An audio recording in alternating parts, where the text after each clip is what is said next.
Movie की starting में हमें द लायन किंग का सीन दिखाया जाता है। यहां हमें दिखाया जाता है कि अब सिम्बा दी राइट लैंड का राजा बन चुका है।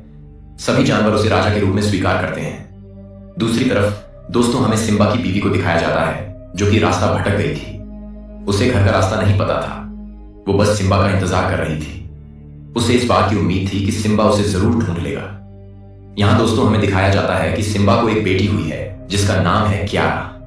यहां सिम्बा अपनी बेटी से कहता है कि मैं तुम्हारी मां को ढूंढने के लिए जा रहा हूं। तब तक के लिए तुम डेमोन और बोम्बा चाचा के साथ में रहना जाने से पहले सिम्बा इन दोनों से कहता है कि क्यारा का ख्याल रखना, मैं उसकी मां को ढूंढ करके जल्द ही उसे वापस लेकर के आऊंगा। इसके बाद सिम्बा अपनी बीवी को ढूंढने के लिए निकल जाता है और फिर इधर जो डेमोन और बोम्बा थे वो क्यारा को शैतान कहानी सुनाते हैं। वो कहानी थी स्कार और सिम्बा के बारे में कि कैसे सिम्बा ने स्कार को हराया। उसी वक्त दोस्तों यहाँ पर रफीकी की यानी कि क्यारा के दादाजी आ जाते हैं जो कि क्यारा से कहते हैं कि आज मैं तुम्हें एक ऐसे राजा की कहानी सुनाने वाला हूं जिसका नाम था मुफासा। वैसे तो वो आवारा था लेकिन एक दिन वो सबका मसीहा बन गया। अब रफीकी कहानी सुनाने वाला है और इस तरीके से अब मुफासा की कहानी शुरू होने वाली है।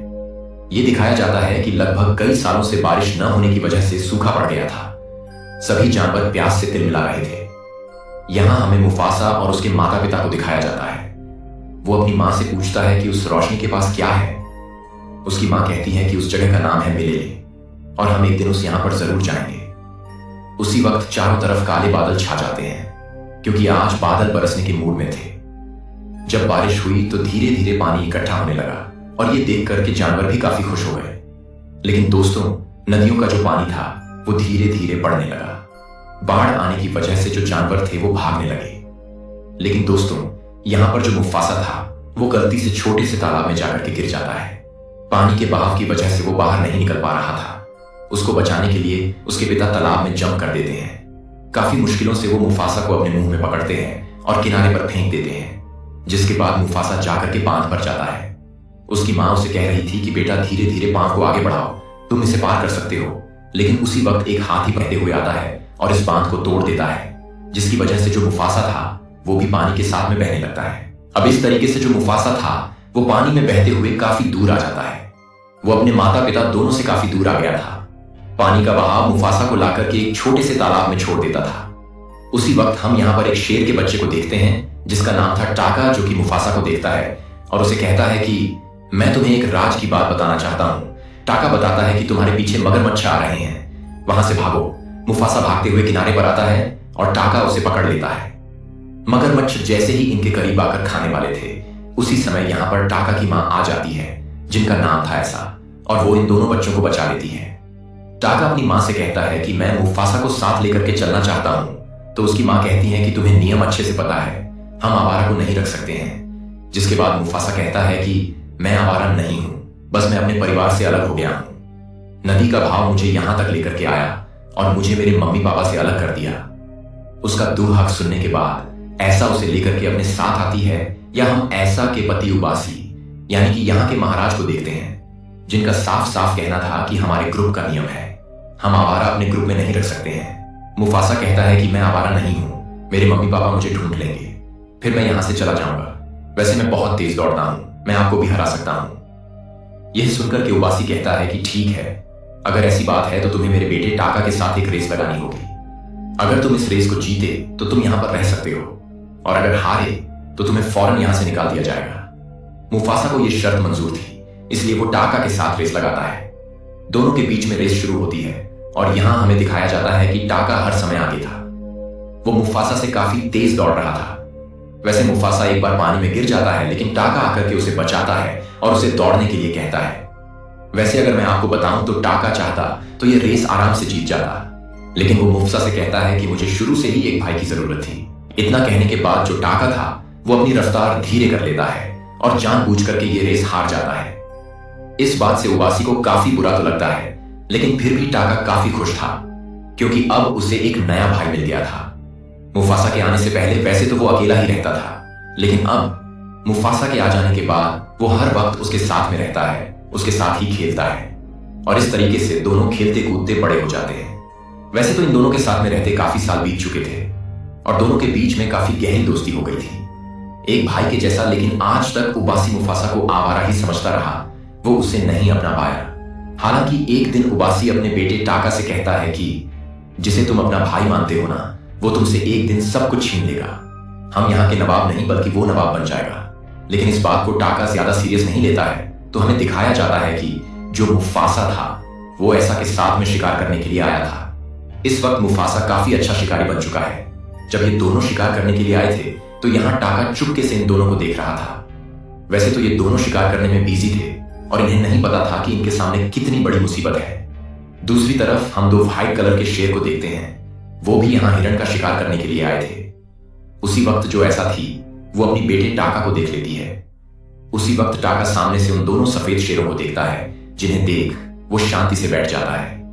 ये सफेद शेर हिरण का शिकार करने के लिए आए थे, लेकिन सामने ऐसा आ जाती है और वो शेर उसके ऊपर हमला कर देते हैं। मुफासा भी हार नहीं मानता है। वो इन शेरों से आकर के लड़ने लगता है, लेकिन तभी ऐसा देखती है कि जो टाका था वो डर करके यहां से भाग जाता है।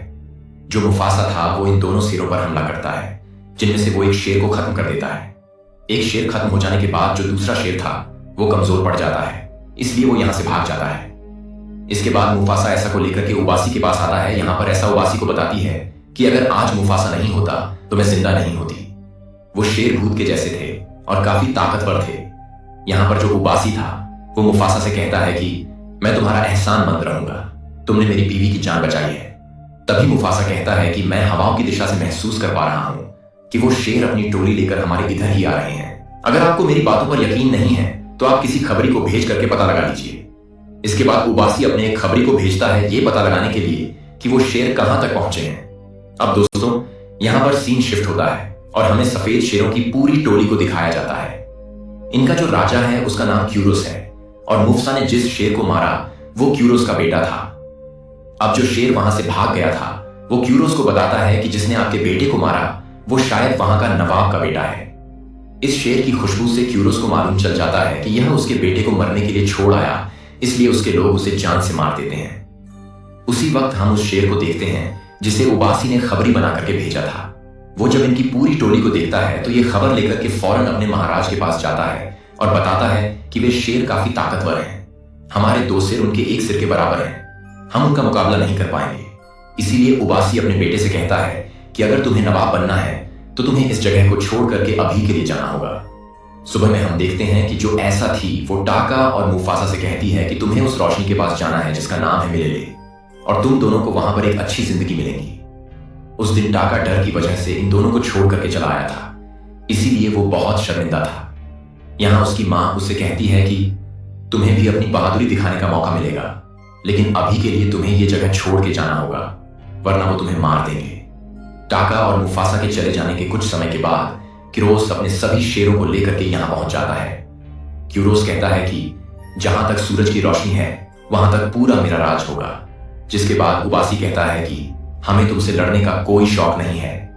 क्यूरोस कहता है कि मुझे वो चाहिए जिसने मेरे बेटे को मारा, वो कहां पर है। इसके बाद उबासी कहता है कि मुझे नहीं पता आप किसकी बात कर रहे हैं। इन सफेद शेरों ने सभी शेरों को चारों तरफ से घेर लिया था और इनसे लड़ाई करना नामुमकिन था, और अगर लड़ाई करते भी तो ये फिक्स था कि ये लोग हार जाते हैं। क्यूरोस अपने लोगों से कहता है कि जाओ और उसे ढूंढो जिसने मेरे बेटे को मारा, मुझे उससे बदला लेना है। इधर टाका और मुफासा अभी ज्यादा दूर तक नहीं गए थे। सफेद शेरों ने महसूस कर लिया था कि वे लोग अभी ज्यादा दूर नहीं गए हैं, वे आसपास ही हैं, इसीलिए वो इनका पीछा शुरू कर देते हैं। और अब मुफासा को भी मालूम चल गया था कि वो शेर यहां पर आ चुके हैं। मुफासा टाका से कहता है कि हमें लड़ना होगा, क्योंकि अगर हम भागे तो डूब करके मर जाएंगे। लेकिन टाका कहता है कि हमें भागना होगा, हम उससे लड़ नहीं सकते हैं। उसी वक्त यहां पर क्यूरोस आ जाता है और वो इनसे पूछता है कि तुम दोनों में से मेरे बेटे को किसने मारा। मुफासा कहता है कि मैंने तुम्हारे बेटे को मारा, टाका निर्दोष है, उसे जाने दो। लेकिन इन शेरनियों को मालूम चल जाता है कि मुफासा आवारा है और टाका के रगों में आपका खून बह रहा है, इसलिए ये लोग मुफासा को छोड़ करके टाका के पीछे भागते हैं। टाका और मुफासा भागते हुए आखिरी छोर पर आ जाते हैं और यहां से अब बच करके जाने का कोई रास्ता नहीं था। लेकिन उसी वक्त जो टाका था वो मुफासा को लेकर के नीचे छलांग लगा देता है। ये लोग पानी में डूबते नहीं हैं, बल्कि झरने के जरिए बहते हुए काफी दूर आ जाते हैं। इधर क्यूरोस अपने शेरनियों से कहता है कि जाओ और उसे नदी के किनारे ढूंढो। अब रात हो चुकी थी और टाका मुफासा दोनों खाने की तलाश कर रहे थे। उसी वक्त यहां पर इन्हें किसी की खुशबू आती है और वो इनकी बिरादरी की ही खुशबू थी। दरअसल वो एक शेरनी थी जो कि झाड़ियों के पीछे छुपी हुई थी। उसका नाम था शराबी, जो इन्हें बताती है कि उन सफेद शेरों का खौफ चारों तरफ हो चुका है। उन्होंने मेरे लोगों को भी मुझसे अलग कर दिया। उसी वक्त यहां पर साजू आता है, जो कि शराबी के साथ में था। वो शराबी के साथ में रहकर के जासूसी का काम करता है। यहां मुफस्सा कहता है कि और टाका मिले ले जा रहे हैं। शराबी को भी वहीं जाना था, इसलिए वो भी इनके साथ शामिल हो जाती है। इन सभी को भूख लगी थी, इसलिए शिकार की खुशबू सूंघ करके ये लोग आगे बढ़ते हैं। अब दोस्तों, यहीं से थोड़ी ही दूर पर हमें एक पेड़ पर ढेर सारे वानरों को दिखाया जाता है। इन वानरों के बीच में हम रफीकी को देखते हैं, मतलब कि अब कहानी में उसकी एंट्री हो चुकी है। समस्या ये थी कि यहां पर जितने भी वानर थे वो रफीकी को पसंद नहीं करते थे, इसलिए उसके ही लोग उसे अपने ग्रुप से अलग कर देते हैं। इस तरीके से रफीकी की मुलाकात इन शेरों से होती है। वैसे तो ये सभी शेर रफीकी को सूंघते हुए इसका शिकार करने के लिए आए थे, लेकिन जब रफीकी इन लोगों को बताता है कि तुम जहां जा रहे हो ना, वहां से मैं 2-4 बार घूम करके आ गया हूं, ये सुन करके सभी शेर अपने इरादे को बदल देते हैं। मतलब ये लोग रफीकी को नहीं खाते हैं। मुफासा पूछता है, क्या तुम्हें मिलेले का रास्ता पता है? जिसके बाद रफीकी कहता है कि मेरा भाई अभी भी वहीं पर है, मैं उससे मिलने के लिए ही तो जा रहा था, मुझे रास्ता अच्छे से पता है, मैं तुम लोगों को वहां तक ले जा सकता हूं। वैसे दोस्तों, मैं आपको बता दूं कि रफीकी अपने भाई के बारे में जो कुछ भी बोल रहा है वो झूठ बोल रहा है। उसका कोई भाई नहीं है, लेकिन हाँ, उसे ले जाने का रास्ता सच में पता है। अब अगले दिन सुबह में जो शराबी थी वो हवा को महसूस करती है, जिसके बाद उसे मालूम चलता है कि सफेद शेर अभी भी इनका पीछा कर रहे हैं। इसीलिए वो सभी लोगों को यहां से चलने के लिए कहती है। अब सभी लोग आगे थे और इस दौरान जो टाका था वो मुफासा से कहता है कि मुझे शराबी बहुत अच्छी लगने लगी है, उसके जैसा मुझे और कोई नहीं मिलेगा।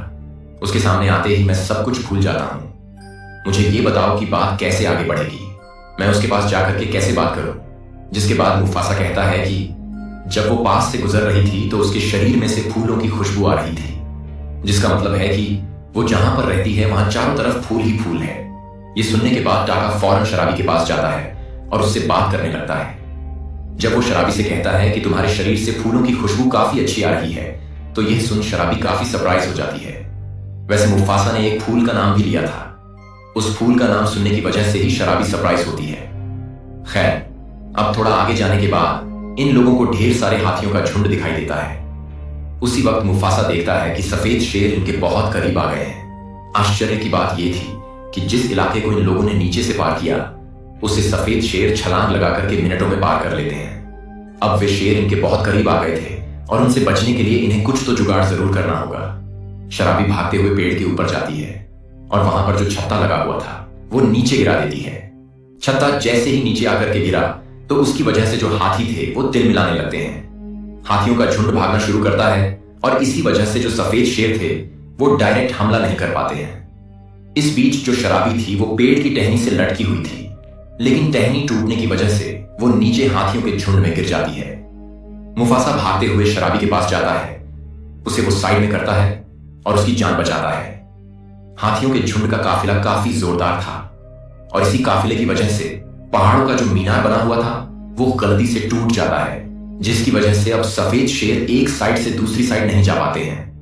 हाथियों के चले जाने के बाद रफीकी फौरन भाग करके शराबी के पास जाता है और खुद उसका इलाज करता है, जिसकी वजह से शराबी होश में आ जाती है। जब वो होश में आती है तो वो पूछती है कि मेरी जान किसने बचाई? तो यहां जो मुफासा था वो खुद कहता है कि वो टाका था, टाका ने तुम्हारी जान बचाई। यह सुन टाका भी मुफासा को हैरानी से देखने लगता है। शराबी बाहर आती है और वो टाका को दिल से शुक्रिया कहती है। लेकिन जब रफीकी ये सब सुनता है तो उसे मुफासा के ऊपर नाज हो रहा था, क्योंकि रफीकी सब जानता था। अब इसके बाद थोड़ा और दूर चलने के बाद ये लोग रोशनी के बहुत करीब आ जाते हैं। अब बस इस बर्फीली पहाड़ी को पार करने के बाद ये लोग मिलेले पहुंच जाने वाले थे। जब ये लोग बर्फ को पार कर रहे थे तो समस्या बात ये थी कि इनका जो पैरों का निशान था ना वो यहां छूट जा रहा था। इसलिए मुफासा साजू से रिक्वेस्ट करता है कि वो जा करके पैरों के निशान को मिटा दे। साजू जा करके बर्फ को गिराती है, जिसकी वजह से पैरों का जो निशान था वो मिट जाता है। जब सफेद शेर यहां पर पहुंचे तब उन्हें पैरों का निशान नहीं दिखाई दिया, इसलिए वो बौखला जाते हैं। लेकिन अब ये लोग सेफ थे, क्योंकि पैरों का निशान न मिलने की वजह से जो सफेद शेर थे वो इनका पीछा करना बंद कर देते हैं। तो इस तरीके से अब ये लोग आगे बढ़ते हैं, क्योंकि अब इन्हें डरने की कोई जरूरत नहीं थी। लेकिन इस बीच दोस्तों, मुफसा कुछ ऐसी बातें करता है और कुछ हरकतें करता है जिसकी वजह से शराबी को मालूम चल जाता है कि उसकी जान टाका ने नहीं बल्कि उसने बचाई है। शराबी को यह भी मालूम चल जाता है कि उसके शरीर पर से जिस फूल की स्मेल आ रही थी, उस फूल का नाम मुफासा ने ही टाका को बताया। हालांकि मुफासा अभी भी अनजान बनने की कोशिश कर रहा था, लेकिन ज्यादा समय तक वो अनजान नहीं बन पाता है। जो शराबी थी वो सच्चाई उगलवा लेती है। यहाँ पर हम देखते हैं कि जो टाका था वो दूर खड़े होकर के इन दोनों को देख रहा था। इधर जो शराबी थी अब मुफासा को पसंद करने लगी थी। मतलब कि एक प्रकार से इन दोनों के बीच में चक्कर शुरू हो जाता है और ये दोनों बहुत करीब आ जाते हैं। टाका दूर खड़े होकर के ये सब कुछ देख रहा था और इस बार वो इस चीज को बर्दाश्त नहीं कर पाता है। अब यहां पर टाका अपने पिता की कही हुई बातों को याद करने लगता है कि एक दिन मुफासा तुमसे सब कुछ छीन लेगा। टाका को बहुत गुस्सा आता है क्योंकि वो शराबी से प्यार कर बैठा था। क्रोध में आकर के टाका अपनी भड़ास मिटाने के लिए वो क्यूरोस के पास जाता है, जहां टाका कहता है कि यह सच है कि मैं नवाब का बेटा हूं, लेकिन तुम्हारे बेटे को मुफासा ने मारा है। अगर तुम अपने बेटे का बदला लेना चाहते हो तो मैं तैयार हूं। मैं भी तुम्हारे साथ हाथ मिलाने के लिए तैयार हूं, क्योंकि मुझे भी अपना बदला लेना है। अपने माता पिता का बदला लेना है। उस मुफासा ने ही मुझसे सब कुछ छीन लिया। मुफासा इस वक्त कहां पर है तुम्हें नहीं पता है, लेकिन मैं तुम्हें वहां ले जा सकता हूं। हम मिलेले बस कुछ ही समय में पहुंचने वाले हैं। अगर तुम चाहो तो तुम भी मेरे पैरों के निशान का पीछा करते हुए मिलेले तक पहुंच सकते हो। अब जो टाका था वो अपना जाल बिछा चुका था, लेकिन उसके बारे में मुफासा को नहीं पता था। वापस आने के बाद वो बस इतना कहता है कि मैं शिकार करने के लिए गया था, लेकिन मुझे कहीं कुछ मिला नहीं। रफीकी के कहने पर ये लोग आगे बढ़ते हैं और बस थोड़े से पहाड़ को पार करने के बाद ये लोग मलेले पहुंच जाते हैं। इस पूरी जगह को पहली बार देख करके मुफासा बहुत खुश हो जाता है। वो यहां पर अपने माता पिता के साथ में आना चाहता था। यहां बहुत सारे जानवर थे जो अपनी जिंदगी सुकून से जी रहे थे, लेकिन उसी वक्त यहां पर एंट्री होती है क्यूरोस की, जिसको देख सभी जानवर बहुत डर जाते हैं, क्योंकि इन सभी जानवरों को उनके घरों में से क्यूरोस ने खदेड़ा था। वैसे मुफासा इस समय इस बात से अनजान था कि आखिर क्यूरोस यहां तक पहुंचा कैसे। उसी वक्त टाका सामने आता है, जिससे मुफासा को मालूम चलता है कि इसके पीछे टाका का हाथ था। अब क्यूरोस अपने बेटे का बदला लेने के लिए मुफासा के ऊपर हमला करता है। मुफासा उसे लेकर के अपने पीछे जाता है और उसे नीचे धक्का दे देता है। अब नीचे गिरने की वजह से मुफासा को थोड़ा वक्त मिल जाता है। वो जाकर के सभी जानवरों से कहता है कि अगर तुम सभी मेरा साथ आज नहीं दोगे तो कल को ये तुम्हारे बच्चों को खा जाएंगे। ये कभी मत सोचना कि ये तुम्हें और तुम्हारे बच्चों को बख्श देंगे। अभी भी वक्त है, तुम सब कमजोर नहीं हो। तुम साथ देकर के इन्हें खदेड़ सकते हो। या सुन करके सभी जानवर मुफासा का साथ देने के लिए तैयार हो जाते हैं। सभी जानवर मिलकर के इन सफेद शेरों के ऊपर हमला करते हैं। इधर जो शेरनियां थीं वो मुफासा के पास आकर के उसके ऊपर हमला करती है, जिसकी वजह से मुफासा नीचे गिर करके थोड़ा जख्मी हो जाता है। क्यूरोस अकेले ही मुफासा का शिकार करना चाहता था, इसलिए वो जा करके उसके ऊपर हमला करता है। अब ये जाहिर सी बात है कि मुफासा उसका मुकाबला करने के लायक बिल्कुल नहीं था, क्योंकि क्यूरोस बहुत ताकतवर था। वो लगातार मुफासा के ऊपर हमला करता है, जिसकी वजह से वो जख्मी होकर के नीचे गिर जाता है। इन दोनों की लड़ाई को टाका काफी समय से देख रहा था।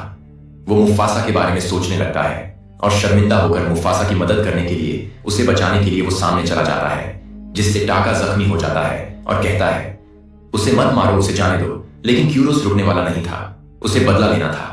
इसी वजह से अब टाका और मुफासा ये दोनों साथ मिलकर के उससे लड़ने लगते हैं। इसी बीच रफीकी देखता है कि अचानक से जमीन कांप रही है। जमीन टूट करके नीचे धंसने लगती है। इस बीच एक बड़ा सा पत्थर आकर के नीचे गिरता है, जिसकी वजह से जमीन टूट जाती है। अब जमीन टूटने की वजह से क्यूरोस और मुफासा जाकर के समुद्र में गिर जाते हैं। उसी वक्त मुफासा देखता है कि एक बड़ा सा पत्थर फिर से नीचे की तरफ आ रहा है। उसी वक्त मौका देख करके मुफासा क्यूरोस को धक्का देता है, जिसकी वजह से क्यूरोस उस पत्थर के नीचे आ जाता है और वो समुद्र के गहराइयों में जाने लगता है। इसके बाद मुफासा ऊपर आता है और टाका उसे खींच करके पानी से बाहर निकालता है। क्यूरोस के खत्म हो जाने के बाद उसके बचे हुए जो शेर शेरनियां थे वो इस जगह को छोड़ करके भाग जाते हैं। यहां पर जितने भी जानवर थे वो मुफासा को मिलेले का राजा बना देते हैं। यहां पर मुफासा अपनी खोई हुई मां से मिलता है। मुफासा के नाम से उन्हें मालूम चलता है कि ये उनका बेटा है। यहां मुफासा को यह भी मालूम चलता है कि उसके बाबा अब इस दुनिया में नहीं रहे, तो यह जान करके वो थोड़ा निराश हो जाता है। अब कुछ समय के बाद जो टाका था वो मुफासा के पास आता है और उससे सभी चीजों के लिए माफी मांगता है। वैसे सभी जानवरों का कहना था कि इसने दुश्मन का साथ दिया, इसे यहां से निकाल दो। लेकिन मुफासा कहता है कि जब तक मैं यहां का राजा हूं तब तक मेरा भाई सिर्फ यहीं पर रहेगा। लेकिन यहां पर मुफासा टाका से यह भी कहता है कि आज के बाद मेरा नाम भी मत लेना। यह सुनकर के टाका कहता है कि ठीक है, आज से मैं आपके लिए स्कार बन गया। अब इसके बाद जो मुफासा था वो यहां का राजा बन जाता है, लेकिन वही जो टाका था वो अपने आप को हमेशा के लिए पहाड़ियों के पीछे गुमनाम कर देता है। अब इस तरीके से रफी की पूरी कहानी क्यारा को सुना देता है। कहानी खत्म हो जाने के बाद हम देखते हैं कि सिम्बा वापस लौट आया है और वो साथ में क्यारा की मां को भी ढूंढ करके लाया था। यहाँ क्यारा को मालूम चलता है कि उसका एक भाई भी है यहाँ पर। क्यारा अपने भाई से कहती है कि आओ मैं तुम्हें एक कहानी सुनाती हूँ, और यहाँ पर मूवी का दी एंड हो जाता है। लौटूंगा ऐसी ही शानदार कहानी के साथ। कहानी अच्छी लगी हो तो वीडियो को लाइक करें, सब्सक्राइब करें और अपने दोस्तों के साथ शेयर करना ना भूलें। मिलते हैं नेक्स्ट वीडियो में।